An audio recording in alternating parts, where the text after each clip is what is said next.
እዙይ ድምጽ ራዲዮ ኤረና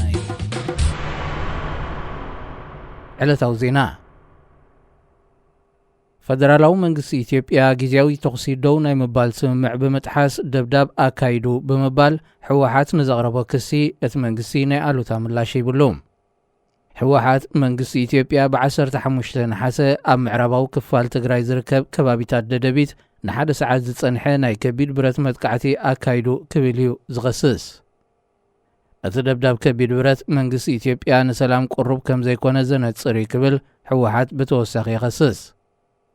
ጸሓፊት ጉዳያት ፕረስ ቀዳማይ ሚኒስተር ቢሌነ ስዩም ኣብ ዝሃበቶ ጋዜጣዊ መግለጺ ነቲ ብሕወሓት ዝቐረበ ክሲ ናይ አሉታ ምላሽ ድሕሪ መሃብ እቲ ተጻብኦ ደው ናይ ምባልን ዝርርብ ሰላምን ንኸይዕወት ሕወሓት ዝምህዞ ዘሎ ሰንዐዩ ኢላ።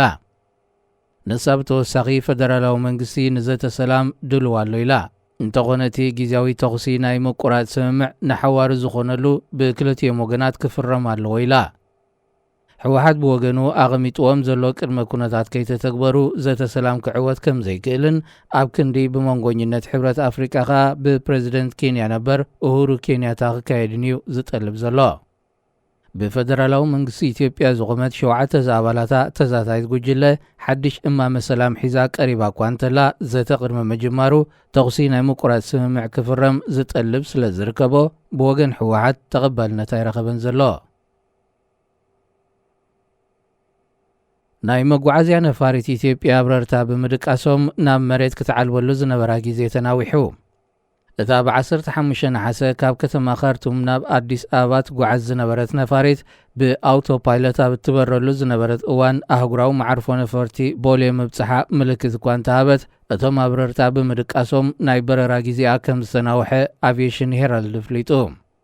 37,000 ጫማ በሪኻ ትበርር ዝነበረት እታ ናይ መጓዓዝያ ነፋሪት ኣብ በረርታ ካብ መቆጻር በረራታት ማዕርፎ ነፈርቲ ቦሌ ንዝግበረሎም ዝነበረት ጻውዒት እውን ክሰምዕዎ ይከኣሉን። ኣብ መወዳእታ ነፋሪት ኣላርም ክትገብር ምስ ጀመረት ቶም ፓይለት ካብ ድቃሶም ስለ ዝተበራበሩ 25 ደቓይቕ ድሕርቲ ዝግባኣ ጊዜ ብሰላም ክትዓልብ ምኽኣላ አቪዬሽን ሄራልድ ሓቢሩ።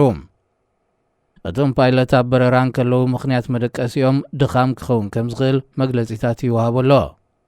መገዲ ኣየር ኢትዮጵያ ነቲ ጉዳይ ኣመልኪቱ ብዝሃቦ መግለጺ እቶም ፓይለታት ካብ ስራሕ ደው ክብሉ ከም ዝተገብረን መርመራ ክካየድ ምዃኑን ኣፍሊጡ። ብሕፅረት ሰብ ሞያ ክሳቐ ዝጸንሐ መገዲ ኣየር ኢትዮጵያ ካብ ኣባላቱ መረረታት ክቐርበሉ ምጽንሑ እዩ ዝግለጽ። ኣብ ኣፍሪቃ ብዕቤቱ ምስ ቀዳሞት ዝስራዕ መገዲ ኣየር ኢትዮጵያ ፓይለታቱ ብሸለልትነት ዝኽሰሱ እንተደኣ ኮይኖም ናብ ሃገራት ኤውሮጳን ኣሜሪካን ዝገብሮ በረራታት ክጽሎ ከም ዝኽእል ክኢላታት ተዓውዲ የጠንቅቑ። ሓድሽ ፕሬዚደንት ኬንያ ኮይኑ ዝተመርጸ ዊልያም ሩቶ ብዛዕባ ሕጋውነት ምዕዋቱ ዝምልከት ንዝቐርበሉ ብድሆታት ኩሉ ኣብ ቤት ፍርዲ ክምግቶ ድሉ ከም ዘሎ ፍሊጡ።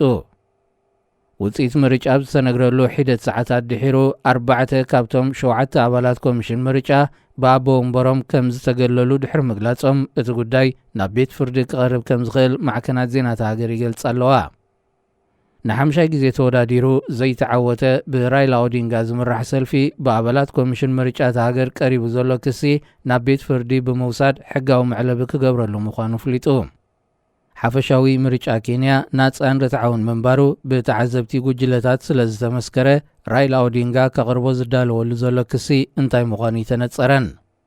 እቶም 4 ኣባላት ኮሚሽን ምርጫ ናይ መወዳእታ መስርሕ ምቁጻር ተኻይዱ ተዓዋቲ ንምልላይ ሒደት ደቓይቕ ምስ ተረፎ ኣቦ ወንበር ኣዋሲኑና ክብልዮም ዝኸሱ ዘለዉ። ድሕሪ ነፍሲ ወከፍ ፕሬዚደንታዊ ምርጫ ሕንፍሽፍሽ ክትምስክር ዝጸንሐት ኬንያ ወዲ 55 ዓመት ዊልያም ሩቶ እንተዘይተዓዊቱ ንዓብዪ ክበጋገስ ተኽእለሎ ተባሂሉ ተሰጊዩ ጸኒሑ። ክቡራት ሰማዕትና ዜና ኣብዚ ተፈጺሙሎ። ሬድዮ ኤረና